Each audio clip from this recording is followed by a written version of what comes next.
صفوں میں تلاش کر، تو یہ نہ لگے کہ ہم کوئی پیچھے ہٹ گئے ہیں، کوئی گرفتاریوں سے کوئی خوفزدہ ہو گئے ہیں۔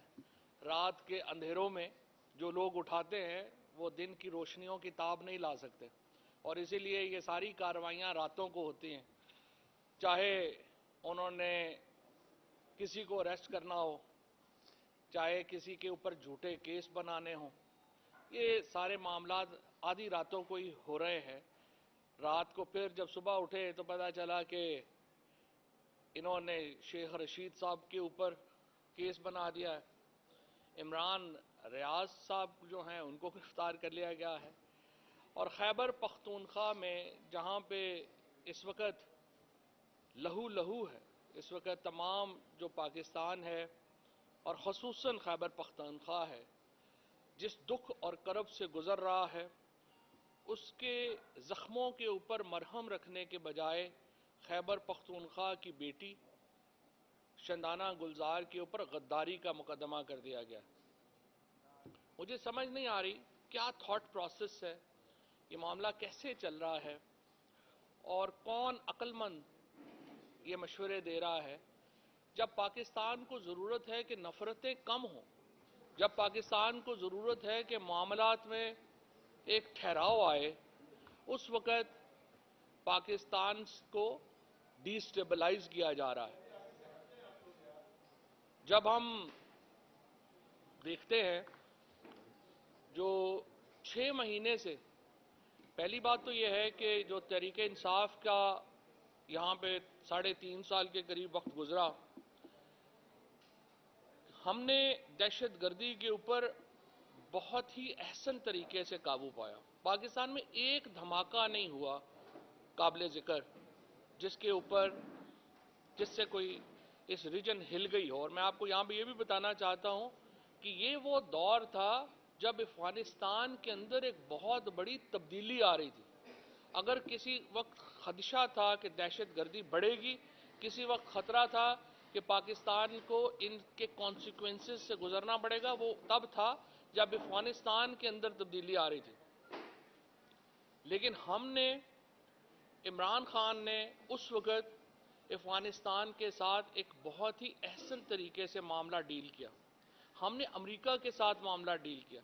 3 لاکھ سے زیادہ جو ویسٹرنرز ہیں، مغرب کے لوگ تھے، جس میں امریکہ کے لوگ شامل ہیں، برطانیہ کے لوگ شامل ہیں، نیٹو کے ممالک کے لوگ شامل ہیں، افغان طالبان نے پاکستان کی درخواست کے اوپر ان کو افغانستان سے باہر نکلنے میں مدد کی۔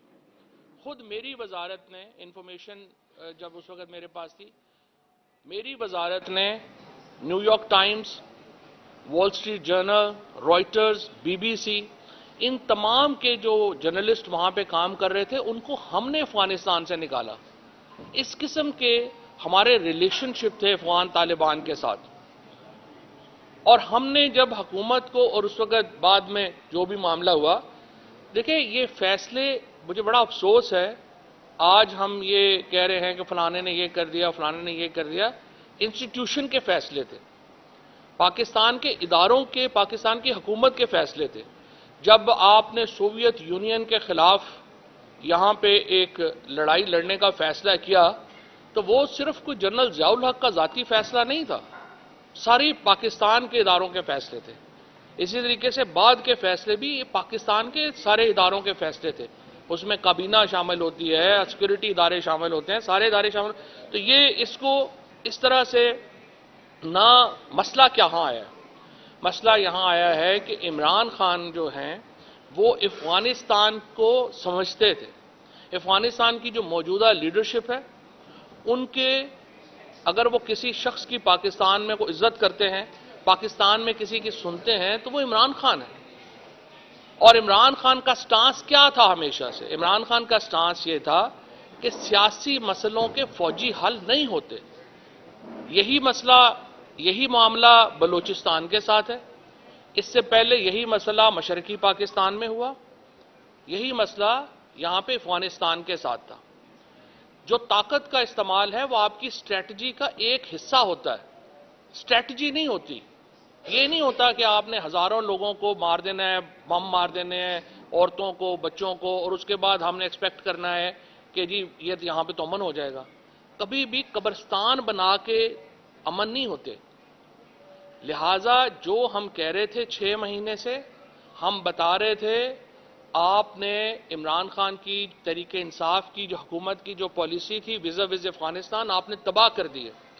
بلاول بھٹو صاحب جو ہیں ان کے امریکہ کے 17 سے بھی زیادہ دورے ہو چکے ہیں, افغانستان میں ایک دورہ نہیں ہوا. شہباز شریف جو ہیں انہوں نے کبھی سنا ہی نہیں ہوگا آپ نے کہ کبھی افغانستان کے اوپر کوئی میٹنگ لی ہو.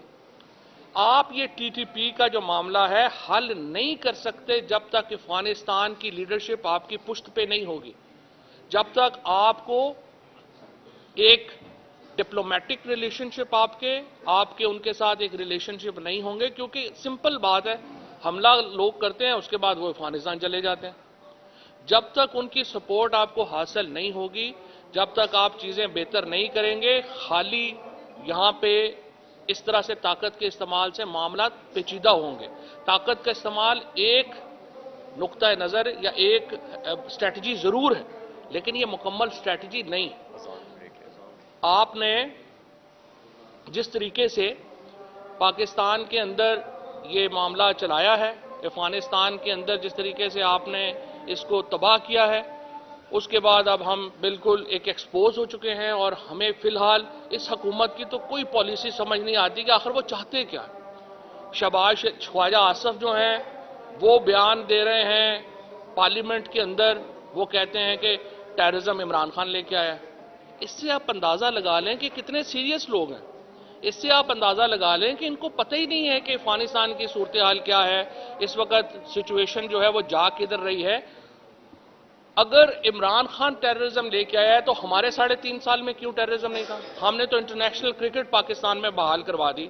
ہم نے پاکستان کو پہلی بار جو تھے وہ ٹورزم ڈیسٹینیشن پاکستان جو تھا, اگر آپ کو یاد ہو 2021 میں 2020 اور 2021 میں چل رہا تھا فرام ٹیررزم ٹو ٹورزم.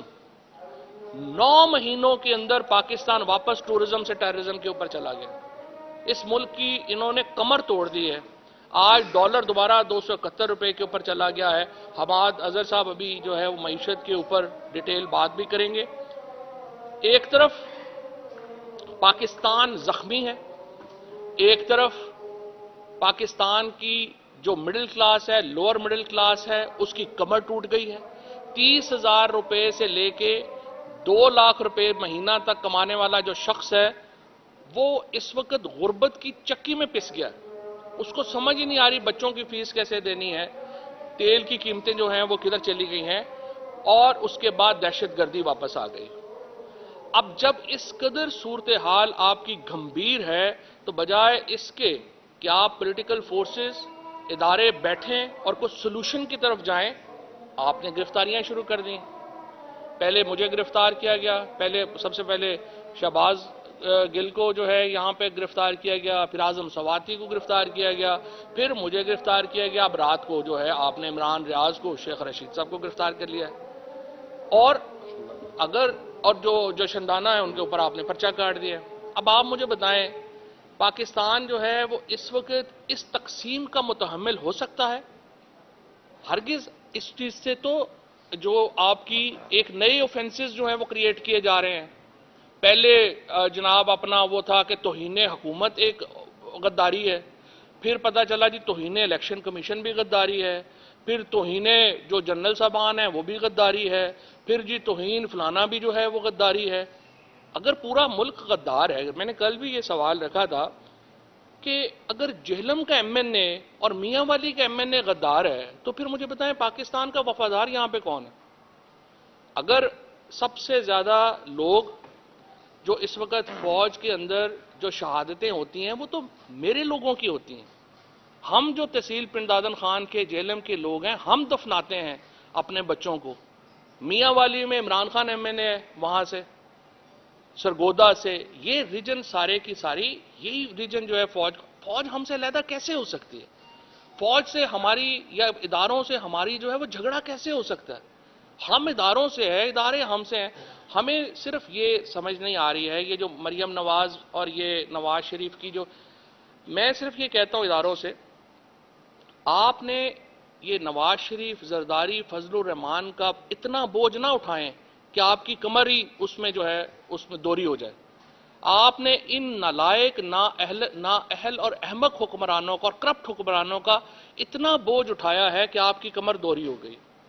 اس وقت نواز شریف صاحب جو ہیں وہ لندن بیٹھے ہیں، بچے ان کے لندن بیٹھے ہیں، پیسے سارے ان کے لندن ہیں. شہباز شریف صاحب وہ لندن بیٹھے ہیں، اور یہاں پہ ڈمی حکومتیں بنا دی گئی ہیں خیبر پختونخوا میں اور پنجاب میں. آئین کیا کہتا ہے؟ 90 دن کے اندر آپ نے الیکشن کروانے ہیں. ابھی میں حیران ہو گیا گورنر خیبر پختونخوا کی پریس کانفرنس سن کے. وہ ایسے بیہیو کر رہا ہے جیسے صوبے میں گورنر راج لگ گیا. بھئی تم ہو کون یہ باتیں کرنے والے؟ اور تم بتا کیوں رہے ہو کہ یہ ایک پالیسی ہے اور وہ پالیسی ہے؟ You are no buddy. Chief minister K P جو انٹرم لگے ہیں، وہ جو 1.5 مہینہ یا 2 مہینے چلانا ہے وہ انہوں نے چلانا ہے. اور پنجاب میں ایسی کابینہ لگائی گئی ہے جن کو گھر والے بھی نہیں جانتے یہ کون ہے. جو لوگ گھر سے اپنے محلے سے کونسلر الیکٹ نہیں ہو سکتا وہ وزیر اعلیٰ ہے. اور وہ چاہتا یہ ہے کہ میرا اقتدار ہی ختم نہ ہو. جو اس وقت پنجاب کی کابینہ میں لوگ بیٹھے ہوئے ہیں، ان کو اپنے گھر والے دوبارہ سالن دینے کو دوسری پلیٹ مانگے نا، وہ منہ تھپڑ مارتے تم ہو کون. ان کو آپ نے وزیر لگا دیے. اور اب آپ کی خواہش یہ ہے معصوم سی کہ یہ وزیر اعلیٰ، یہ ڈمی جو امپوز کیا گیا ہے، اور اس کی کابینہ وہ ہم پہ حکمرانی کرے. اور اب ان کو بھی بات کریں گے تو آپ کو توہین جناب اپنا وزیر اعلیٰ کا نوٹس آ جائے گا. جس طریقے سے 90 دن کے بعد 91st ڈے ہوتا ہے اور پاکستان میں الیکشن نہیں ہوتے، پاکستان میں آئین کو ختم تصور کیا جائے گا. جو عدالت، دیکھیں میں نے اس دن بھی یہ بات کہی تھی، میں دھمکی نہیں دے رہا، ہم تو دھمکی دے ہی نہیں سکتے. میں آپ کو زمانے کی جو میں نے دیکھا ہے، جو کتابوں میں لکھا ہے، جو آپ نے پڑھا ہے، وہ ایک بڑی سمپل سا اصول ہے. وقت ایک سا نہیں رہتا. وہ جب مامون الرشید نے اپنے وزیر کو کہا کہ مجھے کوئی ایسی نصیحت کرو کہ اچھے وقت میں بھی میں دیکھوں تو اس سے مجھے سبق ہو، اور برے وقت میں بھی دیکھوں تو مجھے اس سے سبق ہو، تو اس نے اس کو انگوٹھی دی جس کے اندر لکھا ہوا تھا یہ وقت بھی گزر جائے گا، یہ وقت بھی گزر جائے گا. میں نے بڑے بڑے طاقتور جو حکمران ہیں، بڑے بڑے طاقتور لوگ جو ہیں نا، ان کو میں نے دیکھا ہے کہ وہ چند دنوں میں ان کو پتا چلا کہ ہماری طاقت ہی نہیں رہی. یہ تو ریت کی طرح ہوتی ہے طاقت، جب مٹھی سے ریت پھسلنا شروع ہو جائے پتہ بھی نہیں چلتا. میں نے یہ عرض کیا ہے، یہ جو بھی ججز کے پاس بھی جب یہ مقدمہ ہے، ان کے پاس 2 آپشنز ہیں. یا انہوں نے جسٹس منیر بننا ہے، یا انہوں نے پاکستان کی آئین کی حفاظت کرنی ہے. جو جج بھی 90 دنوں سے آگے جانے کی بات کرے گا وہ پاکستان کی آئین شکنی کا مرتکب ہوگا. اور جو ایڈمنسٹریشن، جو اتھارٹی 90 دن سے آگے کام کرے گی وہ آرٹیکل 6 کی مرتکب ہوگی. اور یہ میں نہیں کہہ رہا، چودھری اعتزاز احسن صاحب نے کہا ہے. پاکستان کے تمام جید وکلا، پاکستان کی تمام لیگل فریٹرنیٹی اس کے اوپر متفق ہے کہ 90 دنوں میں اگر پنجاب میں خیبر پختونخوا میں الیکشن نہیں ہوتے، آپ آئین شکنی کر رہے ہوں گے. اور یہ دونوں گورنرز جنہوں نے ابھی تک یہ تاریخ نہیں دی، وہ اگر تاریخ نہیں دیتے تو دونوں کے اوپر آرٹیکل 6 اپلائی ہوگا. اور موجودہ حکومتوں میں لوگ جو شامل ہیں، اگر وہ 90 دن کے بعد 91st ڈے کوئی چیز سائن کریں گے وہ آرٹیکل 6 کے مرتکب ہوں گے. اور دیکھتے ہیں کہ سچویشن آگے کیسے چلتی ہے. ابھی تک تو صورتحال یہ ہے کہ نہ ان سے ملک مینج ہو رہا ہے، نہ عمران خان مینج ہو رہا ہے. اور عمران خان کو مینج کرنے کے چکر میں انہوں نے ملک کا ہی جو ہے وہ سارا بیڑا جو ہے وہ غرق کر دیا ہے. اور اکانومی اور جو سچویشن ہے وہ آپ کے سامنے آپ کے ساتھ چل رہی ہے. نون لیگ کا اور آصف زرداری کا، نواز شریف فیملی کا کوئی پولیٹیکل فیوچر نہیں ہے. ہمیں ان کا کوئی پرابلم نہیں ہے. مریم نواز جو تھیں وہ جب سے سوئٹزرلینڈ سے سرجری کرا کے آئی ہیں، اتنا وقت انہوں نے گزارا تھا. میرا تو ان کو مشورہ تھا کہ کسی نفسیاتی ڈاکٹر سے اپنا علاج بھی کروا لیتی، سائیکیٹرک علاج بھی ان کا ہو جاتا تو ذرا شاید بہتر باتیں ہوتی. شریف فیملی کا کوئی فیوچر نہیں ہے پاکستان میں. یہ آخری 3 مہینے 4 مہینے وہ گزار لیں، زرداری صاحب بھی 3 مہینے 4 مہینے گزار لیں.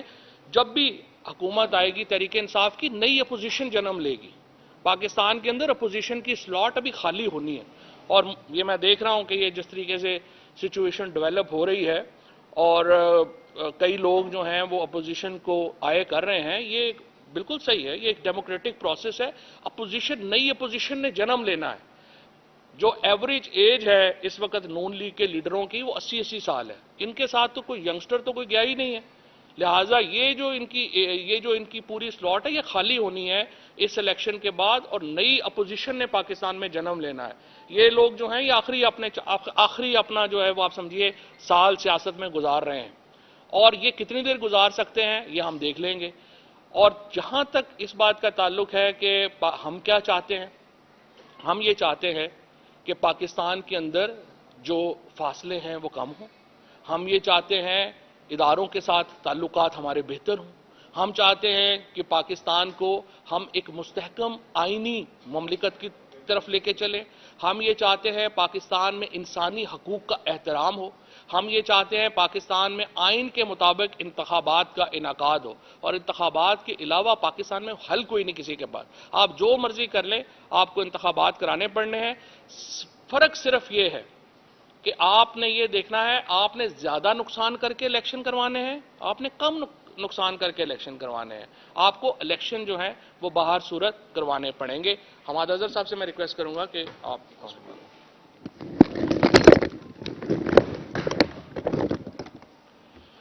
بسم اللہ الرحمن الرحیم.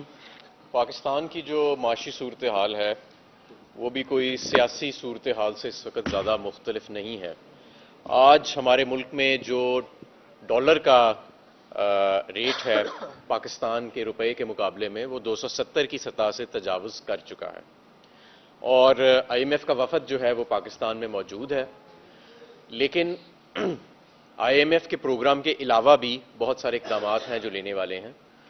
پاکستان تحریک انصاف کی معاشی ٹیم یہ سمجھتی ہے کہ پاکستان کی ڈیٹ ری پروفائلنگ کی اشد ضرورت پڑے گی اور ہے. اس کے علاوہ یہ ہمارا IMF پروگرام جون میں ختم ہونے کو ہے، اور اگلے سال بھی کوئی 30 سے 35 ارب ڈالر کے ڈیٹ سروسنگ اور پرنسپل ری پیمنٹ جو ہے وہ ڈیو ہے، جس کے فائنینشیل انفلوز PDM کی حکومت جو ہے وہ اس کا بندوبست کرتی نظر نہیں آ رہی. لہٰذا ایک اور نیا IMF کا پروگرام جو ہے وہ بھی نیگوشیٹ کرنے کی ضرورت ہے، اور وہ ظاہر ہے کہ کوئی منتخب حکومت کرے گی جس کا رن وے جو ہے وہ اگلے 3 سال کے لیے ہے. میں آپ کو ایک اور بات یہ بتانا چاہتا ہوں، اور یہ بہت اہم بات ہے، کہ پاکستان میں کھانے پینے کی اشیاء کی جو بڑھنے کی رفتار ہے وہ 45% ہے اس وقت، جو لیٹسٹ ڈیٹا ہے. اب آپ دیکھیں کہ آٹے کی قیمت کہاں پہنچ چکی ہے، چکن کی قیمت کہاں پہنچ چکی ہے، سبزیوں کی قیمتیں کہاں پہنچ چکی ہیں، دالوں کی، گھی کی قیمت کہاں پہنچ چکی ہے. اور یہ مزید بڑھنے کا بھی اندیشہ ہے، کیونکہ جو آپ کا روپیہ 80 سے 90 روپے صرف یہ ان 9 ماہ میں ڈی ویلیو ہوا ہے، اور ابھی حالیہ چند دنوں میں 40 روپے کے قریب ڈی ویلیویشن آئی ہے. اس کا اثر 2 ماہ کے بعد آنا ہے، جو کنسائنمنٹس آپ کی 2 ماہ کے بعد آ رہی ہیں. تو یہ آپ کا جو اس وقت پورے ملک کا جو افراط زر ہے، جس میں فوڈ آئٹمز کے علاوہ بھی چیزیں شامل ہیں، وہ 27% ہے. وہ بڑھ کے اور 35 سے 40% تک چلا جائے گا، جو پاکستان کی تاریخ کی بلند ترین سطح ہے. اور خدا نہ خواستہ ہم کہیں ہائپر انفلیشن کے لوپ میں نہ آ جائیں. ہائپر انفلیشن کا جو لوپ ہے وہ معاشی ماہرین سمجھتے ہیں، اور جو فائنینشیل لوگ میری بات سن رہے ہیں وہ سمجھتے ہیں کہ ہائپر انفلیشن کا جو لوپ ہے وہ ایک بڑا خطرناک لوپ ہوتا ہے. اور اللہ کرے وہ آج تک پہلے پاکستان میں نہیں آیا، اور اللہ کرے کہ وہ ہم دوبارہ اس لوپ کے اندر باقی ممالک کی طرح نہ آ جائیں. ضرورت اس امر کی ہے کہ ملک کے اندر سٹیبلٹی آئے. معیشت سٹیبلٹی کے بغیر نہیں چلتی، اور سٹیبلٹی عام انتخابات کے ذریعے آئے گی. سٹیبلٹی پکڑ دھکڑ کے ذریعے نہیں آ سکتی. سٹیبلٹی لوگوں کو غدار کہہ کے نہیں آ سکتی. سٹیبلٹی آپ کی الیکشنز کو ڈیلے کر کے نہیں آ سکتی. سٹیبلٹی کا واحد راستہ عام انتخابات ہی ہیں، اور ہمیں اسی کی طرف بڑھنا چاہیے اور اسی کی جانب بڑھنا چاہیے.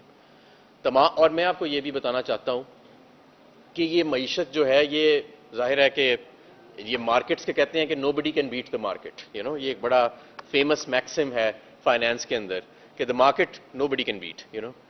تو یہ اس کو آپ اب مارکیٹ کو تو ڈنڈے سے نہیں سیدھا کر سکتے، نہ معیشت کو آپ ڈنڈے سے چلا سکتے ہیں. اور معیشت کا اس وقت جو بحران ہے وہ ہمارے سیاسی بحران کے ساتھ ساتھ چل رہا ہے. تو آئین اور قانون کی بالادستی اور پرامن انتخابات، پرامن انتقال اقتدار، یہی واحد راستہ ہے پاکستان کی سٹیبلٹی کے لیے اور معیشت کی سٹیبلٹی کے لیے۔ میں آپ کو ایک بات بتاتا چلوں، میں نے آج سے 3 ماہ پہلے آپ سب لوگوں کے سامنے کہا تھا کہ 3 ماہ کے بعد صرف ایک ٹاپک ہی ڈسکس ہو رہا ہوگا اور وہ معیشت ہے، اور اب آپ دیکھیں 3 ماہ پہلے کوئی معیشت ڈسکس نہیں کر رہا تھا، پتہ نہیں کیوں، لیکن نظر آ رہا تھا کہ یہ بحران آ رہا ہے۔ آج بھی میں یہ بات ری ایٹریٹ کر رہا ہوں کہ ہم ابھی بھی معاشی طور پہ غیر سنجیدہ راستے پہ ہیں، اور یہ پکڑ دھکڑ کا معاملہ، یہ عدم استحکام کا معاملہ، یہ معاملہ ٹھیک نہیں ہے پاکستان کے لیے۔ جیسے کہ فواد چودھری صاحب نے کہا کہ سدا بادشاہی صرف اللہ کی ہے، جو سیاسی مبصرین ہیں جنہوں نے سیاست کے نشیب و فراز دیکھے ہیں وہ یہ جانتے ہیں کہ یہ ساری چیزوں سے آج تک کوئی حکومت جو ہے وہ مستحکم نہیں رہ سکی۔ اگر پی ڈی ایم کا خیال ہے کہ وہ ان حربوں کے ذریعے مستحکم رہ جائے گی تو وہ نہیں رہ سکتی، ان کا بیانیہ بھی پٹ گیا ہے، ان کی کمپٹنس، ان کی پرفارمنس لوگوں کے سامنے آ گئی ہے۔ تو اس لیے بہتر ہے کہ ہم جتنی جلدی ہو سکے معاشی محاذ کے اوپر بھی عام انتخابات کی طرف جائیں۔ ہمارے معاشی چیلنجز دن بدن بڑھ چکے ہیں، اور جتنی جلدی ریسکیو اور سٹیبلائزیشن اینڈ ریکوری کا کام شروع ہوئے گا، اتنی ہی اور جتنی جلدی اس ملک میں سنجیدہ پالیسیز اور ایک سنجیدہ اکنامک ریکوری پلان نفاذ میں آئے گا، اتنا ہی نقصان کم ہوئے گا۔ مزید نقصان اب یہ ملک افورڈ نہیں کر سکتا۔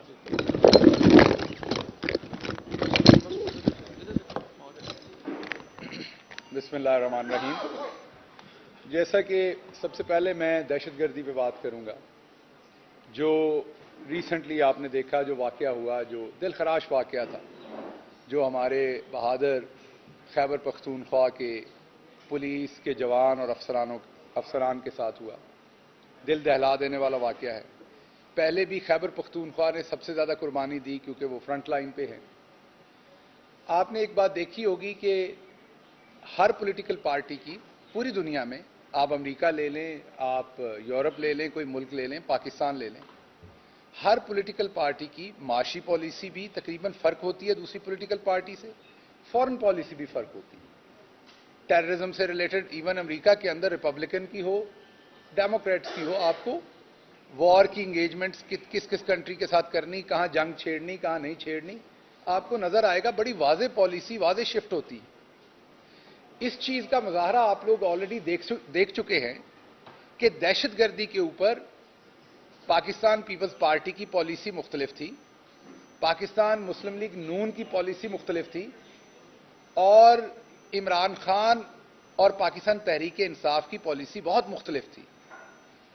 عمران خان یہ سمجھتے ہیں کہ خطے میں جن لوگوں نے پرماننٹ ایک دوسرے کے ساتھ رہنا ہے وہ ہمسائے اپنے بدلے نہیں جا سکتے۔ عمران خان یہ سمجھتے ہیں کہ انلیس کہ کسی کا بیہیویئر ہندوستان کی طرح کا ہو جو انگیجمنٹ کرنا ہی نہ چاہتا ہو، اگر کہیں پہ انگیجمنٹ کی جگہ موجود ہو تو سب سے پہلے وہ کرنی چاہیے، تاکہ کسی بھی سائڈ پہ اتنا خون نہ بہہ سکے۔ کیونکہ یہ ذہن میں رکھیے گا کہ خون کے لگے ہوئے داغ پانی تو دھو سکتا ہے، خون نہیں دھو سکتا۔ خون سے آپ جتنے بھی داغ دھونے کی کوشش کریں گے اس سے اور داغ لگیں گے۔ تو عمران خان ہمیشہ انگیجمنٹ کی پالیسی پہ بات کرنا چاہتے تھے، لیکن اس سے ہوا کیا؟ عمران خان صاحب کو ایبسلیوٹلی ناٹ کہنے پہ گھر جانا پڑا۔ اب جب ہم دوبارہ ایک دفعہ دہشت گردی کے اس ازدہے کا سامنا کرنے کے لیے ایک دہانے پہ کھڑے ہیں، تو کیا اس ملک کی عوام، جو آئین پاکستان کہتا ہے اقتدار اعلیٰ سب سے پہلے رب العزت کے پاس، اس کے بعد اس ملک کی عوام کے پاس ہے کہ وہ چنیں کہ میرے ملک کی اکنامک پالیسی کیا ہوگی، میرے ملک کی فورن پالیسی کیا ہوگی، میرے ملک نے اگر کسی سے جنگ لڑنی ہے تو وہ کہاں لڑنی ہے، کیوں لڑنی ہے۔ تو یہ عوام نے فیصلہ کرنا ہے کہ انہیں کس لیڈر کی بات، کس پارٹی کی بات زیادہ بہتر لگتی ہے۔ اگر آپ نیا الیکشن کال کریں گے، جو کہ اس ٹائم آئین کے تحت ضرورت ہے، تو ہر پارٹی اپنا اپنا منشور سامنے رکھے گی۔ ہماری ٹیم جو اقتصادی ٹیم ہے، حماد صاحب ہیں، دوسرے لوگ ہیں، شوکت ترین صاحب ہیں، وہ لوگ رکھیں گے ہم معیشت کو ایسے ٹھیک کریں گے۔ دوسری طرف سے نون لیگ اپنی بات رکھے گی، پیپلز پارٹی اپنی بات رکھے گی۔ تو عوام اتنی بے وقوف نہیں ہے، وہ ان سب سے سمجھدار ہے، اور وہ یہ طے کرے گی کہ انہیں کون سی پولیٹیکل پارٹی کے ساتھ جانا ہے جو اس ٹائم پاکستان کو اس بھنور سے نکالے۔ اس کے بعد اسی طریقے سے ٹیررزم کی پالیسی عمران خان کی دیکھ چکے ہیں, ان کی بھی دیکھ چکے ہیں. تو عوام کو موقع دیں, وہ کس کی پالیسی کو اپنانا چاہتے ہیں, وہ کس کی پالیسی کو امپلیمنٹ کرنا چاہتے ہیں. اگر آج خیبر پختونخوا کے لوگ پریشان ہیں تو ان کو موقع دیجیے اپنی بات کرنے کا. وہ میرے حساب سے تو وہ میرے سے بھی زیادہ وفادار ہیں, کیونکہ ہر پاکستانی دوسرے پاکستانی سے اپنے ملک کے لیے بڑھ کے وفادار ہے. ابھی میں قید تھا یا فواد چودھری, تو جو وہاں پر ہمارے دوست تھے, رانجھا صاحب ہوں یا نواز صاحب ہوں, ہمارے نیو یارک کے پریزیڈنٹ, جس طریقے سے وہ وہاں پریشان تھے, یا ملک میں سیلاب آیا تھا تب جب وہ پریشان تھے, یا جب ہمارے بہادر افواج کا کوئی سپاہی ہو یا آفیسر ہو جب وہ شہید ہوتا ہے ٹیررزم میں, تو باہر جب جس طریقے سے لوگ پریشان ہوتے ہیں, تو ہر پاکستانی جو ہے وہ محب وطن ہے. تو لوگوں کو ایک تو موقع دیجئے کہ وہ چوز کر سکی کہ انہوں نے کس اسٹریٹجی پہ پاکستان نے آگے بڑھنا ہے, ٹیررزم پہ کون سی پالیسی آگے بڑھنی ہے. دوسری بات, معاشی بات بہت ڈیٹیل میں حماد صاحب نے کر دی, میں صرف سادہ بات کروں گا کہ آپ کسی سوسائٹی میں پلاٹ لیتے ہیں نا, اگر اس کی ہوا غلط نکل جائے کہ اس کے ریٹ ڈاؤن ہو رہے ہیں, تو آپ راتوں رات بیچنے کی کوشش کرتے ہیں. وہاں پر آپ پلاٹ نہیں لیتے, آپ اپنے عزیزوں کو بتاتے ہیں یہاں پہ فراڈ ہو جانا ہے, اس کا این او سی کلیئر نہیں ہے, اس کے بارے میں اخبار میں آ گیا, انہوں نے پیسے دینے ہیں, اور وہ پلاٹ جو ایک دن پہلے 50 لاکھ کا ہوتا ہے وہ نیچے جانا شروع ہو جاتا ہے. اسی طریقے سے جتنی زور سے ملک کو جھٹکا دیا گیا رجیم چینج میں, آپ کے انویسٹر کا کانفیڈنس لوز ہو گیا ہے. باہر سے کوئی انویسٹ نہیں کرنا چاہتا, لوکل انویسٹمنٹ لوگ کرنا نہیں چاہتے, وہ اپنے پیسے رکھ کے بیٹھے ہوئے ہیں, کیونکہ انہیں یہ نہیں پتا ڈالر کا ریٹ کیا نکلنا ہے. انہوں نے یا تو ڈالرز میں چینج کروا لیے ہیں, یا وہ ویسے انتظار کر رہے ہیں کہ آنے والے دنوں میں کچھ سٹیبلٹی دیکھیں ہم. تیسری بات میں یہ کروں گا کہ جب عمران خان آئے تھے تو یہ ایسا بالکل ہرگز نہیں کہ ہم نے دودھ کی نہریں بہا دی تھیں, نہ بہا سکتے تھے 5 سال میں, لیکن آپ نے دیکھا کچھ سیکٹرز میں ہم نے ڈراسٹک تبدیلیاں کی اور ڈراسٹک امپروومنٹس کی. فار ایگزامپل, اوورسیز پاکستانیوں نے جس طریقے سے پیسہ بھیجا وہ آپ کے سامنے ہے. آج اوورسیز پاکستانیوں نے کیا پیسہ بھیجنا ہے اس کو تو چھوڑ دیں, ذرا پاسپورٹ آفس جا کے دیکھیں کہ کتنے لوگ پاسپورٹ بنا کے اس ملک سے بھاگنا چاہتے ہیں, جانا چاہتے ہیں. 7.5 لاکھ جا چکے ہیں, اور ابھی رش دیکھ لیجئے. آخری بات میں کروں گا کہ مریم صاحبہ واپس آئی ہیں. مریم باجی جو ہیں وہ وہاں سے بتا کے آئی تھی کہ وہ پاکستان تحریک انصاف کو توڑنا چاہتی ہیں. ان کے آنے کی وجہ سے شاہد خاقان عباسی صاحب کو استعفیٰ دینا پڑا. مفتاح اسماعیل بھی استعفیٰ دینے کے در پہ ہیں. حیدر صاحب کل پاکستان تحریک انصاف کو اپنے تمام ساتھیوں کے ساتھ جوائن کر چکے ہیں. تو میرے خیال میں جو رہی صحیح کسر, جیسے پہلے زرداری صاحب نے مکمل پیپلز پارٹی کی منجی پیڑھی ٹھوک دی تھی, جو رہی صحیح کسر نون لیگ کی ہے وہ مریم باجی اب پوری کرنی آ گئی ہیں. تو ان کے لیے میرا مشورہ یہ ہے کہ باجی, آپ اگر کوئی مستقبل میں کوئی سرجری پلان ہے تو وہ ابھی کروا لیں, تھوڑی دیر اللہ آپ کو صحت دے, آپ ابھی باہر ہی رہ لیں تھوڑی دیر, کیونکہ مسلم لیگ نون پہلے ہی عطاب کی شکار ہے. آپ تحریک انصاف کو توڑنے آئی تھی, وہ تو ٹوٹی نہیں, لیکن آپ کی اپنی پارٹی آپ کے آنے سے ٹوٹ رہی ہے, اور ایک وہ غیر آئینی بات کہہ رہی ہیں ہر اپنی تقریر میں کہ اب مسلم لیگ نون تیار ہوگی جب بھی الیکشن ہوں گے. آپ جب ان کی تقریر سنیں, اس میں لفظ جب بھی بہت امپورٹنٹ ہے, اور وہ کبھی یہ نہیں کہتی کہ الیکشن ہو رہے ہیں اور ہم پنجاب میں تیار ہیں, وہ کہتی ہیں جب بھی ہوں گے. تو یہ 90 دن میں ہونے ہیں, اگر نہیں ہوں گے تو پھر آرٹیکل 6 ہے. ملک کے تمام بڑے قانون دان یہ بتا چکے ہیں. ہم سب مل کے دعا گو ہیں کہ یہ مشکل وقت ہے, پولیٹیکل پارٹیز نے لیڈرشپ دینی ہوتی ہے. ہم لوگوں نے اپنے زخم بھول کے آگے چلنا ہے. وہ میں ہوں, فواد ہیں, کوئی بھی ہے, ہمیں اپنے زخم بھولنے پڑنے, ہم تیار ہیں. ہم نے اپنے زخم بھول کے اس ملک کو آگے لے کے چلنا ہے. تو آئیے ایک دوسرے کے ہاتھ میں ہاتھ ڈالیں, جو مثبت بات ہے اس کی طرف چلیں, الیکشن کروائیں, عوام کو موقع دیں, وہ آپ کو لائیں یا ہمیں لائیں, جس کو بھی لائیں, تاکہ وہ نئی پالیسیز کے ساتھ ملک ایک نئے راہ کے اوپر گامزن ہو سکے. شکریہ.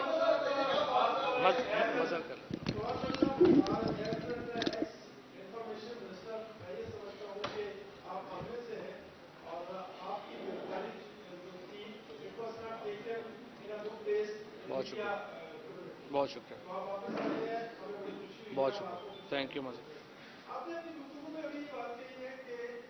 اداروں کے ساتھ معاملات ٹھیک کرنا چاہتے ہیں, ہم اداروں کو مضبوط طریقوں سے کرتے ہیں. اچھا, کہنے سے کیا معاملات ٹھیک ہو جائیں گے یا کوئی پس پردہ کوششیں ہو رہی ہیں؟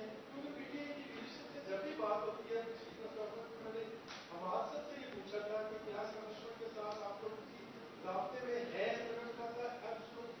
تو کیا دونوں طرف آپ منہ طرف کر کے بیٹھے ہیں, اسٹیبلشمنٹ منہ طرف کر کے بیٹھے تو اداروں سے تعلقات نہیں, ایسی دیکھیں منہ دونوں طرف ادھر کر کے نہیں بیٹھے ہوئے, ہم ادھر کر کے بیٹھے ہوئے ہیں, وہ ادھر کر کے بیٹھے ہوئے ہیں. ہم تو کرنا چاہتے ہیں. دیکھیں بات بڑی سمپل ہے, ریاست اداروں کے بغیر کیسے چلے گی؟ ہمیں الیکشن کمیشن چاہیے, ہمیں فوج چاہیے, ہمیں پولیس چاہیے, ہمیں بیوروکریسی چاہیے, ہمیں میڈیا چاہیے. سوال یہ ہے کہ آپ کیسے چلائیں گے؟ لیکن دیکھیں جو جھگڑا کیا ہے, یہ نہیں ہو سکتا کہ ہم کہیں کہ جو فیصلے ہیں پاکستان میں وہ پاکستان کے عوام نہیں کریں گے, وہ فیصلے جو ہیں وہ ہم دوسرے لوگ کریں گے. فیصلوں کا حق انہیں پاکستان کے عوام کو دینا پڑے گا. یہ صرف ایک بنیادی نقطہ ہے, اس کے علاوہ کوئی پرابلم نہیں ہے. ہم اس کے اوپر کمپرومائز کرنے کو تیار نہیں ہو سکتے, کوئی بھی جمہوری ملک تیار نہیں ہو سکتا. یہ تو ہم اپنے آئین پہ ہی کمپرومائز کر دیں گے نا اگر ہم یہ کریں گے. آئین کے مطابق ہم تعلقات بنانا چاہتے ہیں, ہم تعلقات میں اگر کوئی جو غلطیاں ہیں, کوتاہیاں ہیں, وہ ہم دور بھی کرنے کو تیار ہیں. کمیونیکیشن کا ایشو ہے وہ بھی ہم کرنے کو تیار ہیں, لیکن فیصلوں کا حق عوام کا تسلیم کرنا پڑے گا. عوام کا حق اگر تسلیم نہیں ہوتا پھر تو دیکھیں نا, پھر تو پاکستان میں جدوجہدیں ہوئی ہیں, یہ جدوجہد بھی چلتی رہی.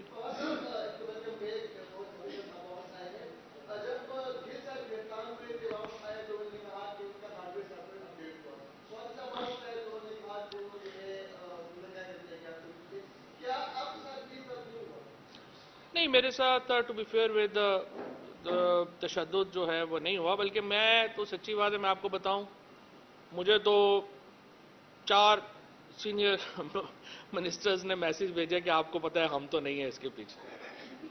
اس کے بعد جنہوں نے ایف آئی آر کرائی ہے انہوں نے بھی کہا ہم تو نہیں ہیں اس کے پیچھے, اور باقی جگہوں نے بھی کہا ہم تو نہیں ہیں اس کے پیچھے.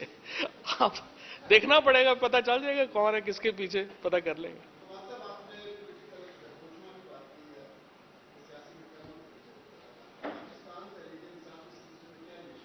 ہمیں انیشیٹو تو انہوں نے لینا ہے, ہم تو کہہ رہے ہیں دیکھیں سمپل, ہمارا بڑا مطالبہ ہی نہیں ہے, ہم تو کہہ رہے ہیں آئین پہ امپلیمنٹ کریں.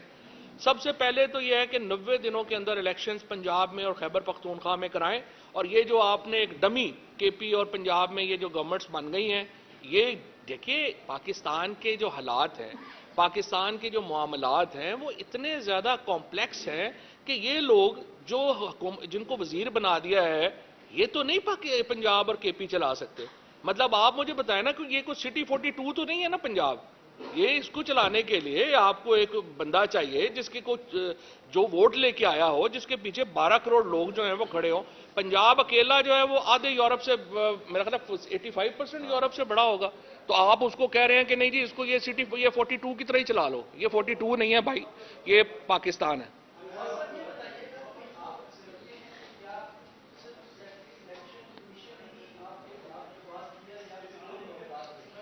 وہ بس کیا کہیں, وہ سیکٹری الیکشن کمیشن کو بیچارے کو تو پتہ ہی نہیں ہے کیا. بہرحال وہ کہتا اسے بھی نہیں پتا, دوسرے کہتے اسے بھی نہیں پتا, لیکن میں نے کہا چلے چھوڑے, جس کو بھی پتا ہے پتہ چل ہی جائے گا.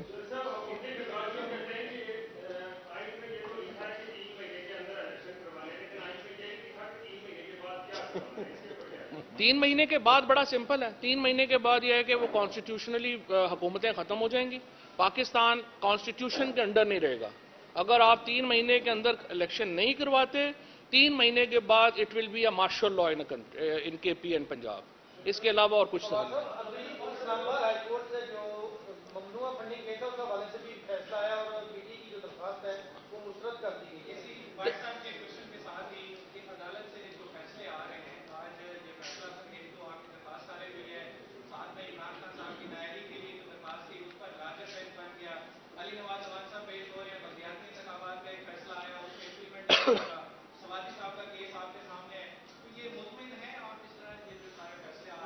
دیکھیں بات یہ ہے کہ ابھی ایک اس فیصلہ بھی ڈیٹیل نہیں آیا, کیونکہ اس میں ذرا دیکھنا یہ چاہتے ہیں کہ کیا انہوں نے یہ ڈکلیئر کیا ہے کہ جوڈیشل آرڈر ہے یا ایگزیکٹو آرڈر ہے.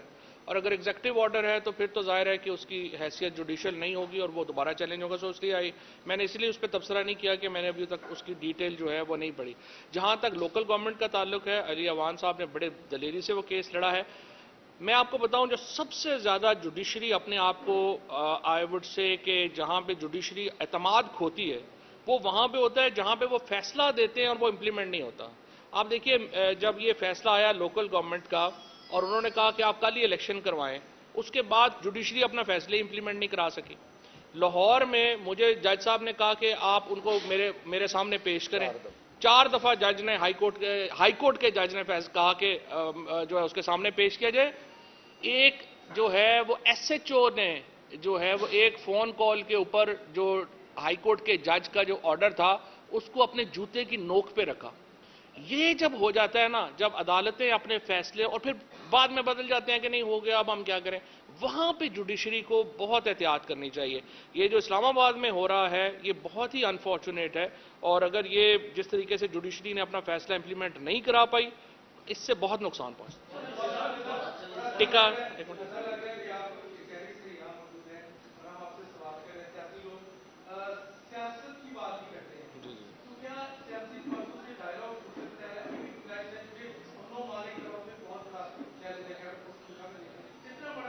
سب سے پہلی بات تو یہ ہے کہ سیاسی جماعتوں کے درمیان گفتگو کے بغیر تو بڑھا ہی نہیں جا سکتا آگے. 100% ہو سکتا ہے لیکن آپ آئین کے بالا تر تو مذاکرات نہیں کریں گے. جب آپ ان سے بات چیت کرتے ہیں وہ کہتے ہیں جی پہلے آپ ہمارے کیسز پہ بات کریں, وہ تو نہیں عمران خان کرے گا. 1100 ارب ایک طرف ہمارے پاس وہ کہتے ہیں زہر کھانے کو پیسے نہیں ہے, دوسری طرف 1100 ارب روپے کا NRO ہو گیا. ساری کابینہ آپ دیکھیں وہ کبھی پاکستان میں ٹھہری ہی نہیں ہے. جب دیکھیں کوئی جہاز کے اوپر بیٹھا ہوا ادھر جا رہا ہے, کسی کی سرجری ہو رہی ہے, کسی کے دانت میں درد ہو گیا ہے, کسی کا گلا خراب ہے. عجیب و غریب ملک جو ہے طریقے سے ملک چلا رہے ہیں. سب سے پہلے انہیں آئین کو تسلیم کرنا ہوگا اور بات چیت کرنی ہوگی.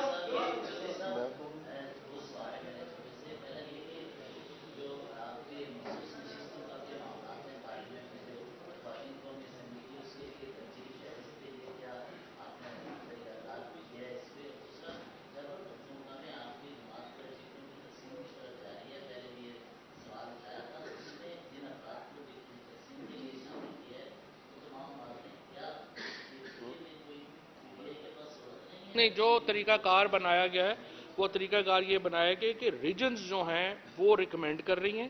ریجنز کے اندر جو ہیں وہ خواتین بھی شامل ہیں, سارے شامل ہیں.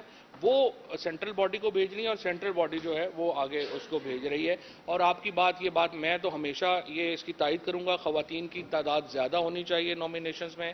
آئی am all for women empowerment, اس سے زیادہ ہونا چاہیے, کوئی شبہ نہیں ہے.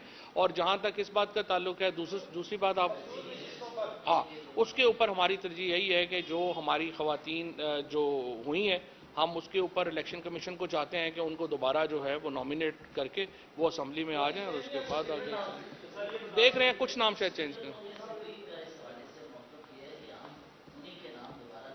اسپیکر قومی اسمبلی کی آئین کی انڈرسٹینڈنگ اتنی ہی ہے جتنی کہ آپ سمجھیں کہ بلاول بھٹو زرداری کی افغانستان کی, لہذا